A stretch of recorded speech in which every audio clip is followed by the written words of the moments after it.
તલાટી કમ મંત્રીની પરીક્ષા પૂર્ણ થયા બાદ વડોદરા શહેરના જે રેલવે સ્ટેશન ને એસટી ડેપો વિસ્તાર છે ત્યાં ટ્રાફિક જામના દ્રશ્યો સર્જાયા છે।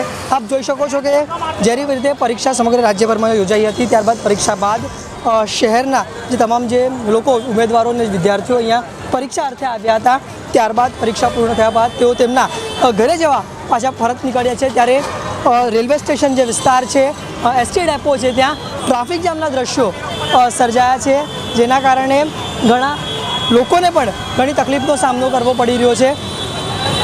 લોકો અહીંયા ટ્રાફિક ભર તડકે અહીંયા ટ્રાફિકની અંદર ઊભા છે કે તેઓ જે અહીંયા સ્થિતિ જોઈ શકાય છે।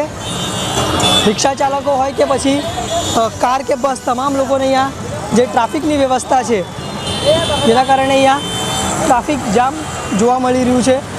પોલીસ પણ અહીંયા ટ્રાફિક દૂર કરવાનું જે કાર્ય છે તે કામગીરી હાલ કરી રહી છે, પરંતુ વિદ્યાર્થીઓ તમામ તેમના ઘરે પરત ફરતા હોય ત્યારે તમામ જે માર્ગ છે સ્ટેશન પાસેના, ત્યાં આપ જોઈ શકો છો કે ટ્રાફિક જામના જે સમગ્ર દ્રશ્યો હાલ જોવા મળી રહ્યા છે।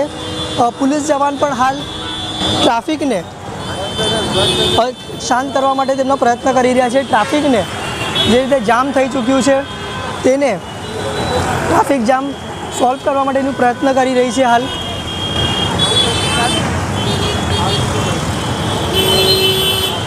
સંપૂર્ણ જે આ રેલવે સ્ટેશન હોય, પંડ્યા બ્રિજ હોય કે પછી અટલ બ્રિજ, તે સમગ્ર જે માર્ગો છે ત્યાં ટ્રાફિક જામના દ્રશ્યો સર્જાયા છે, જેના કારણે તમામ લોકોને પણ ઘણી તકલીફનો સામનો હાલ કરવો પડી રહ્યો છે।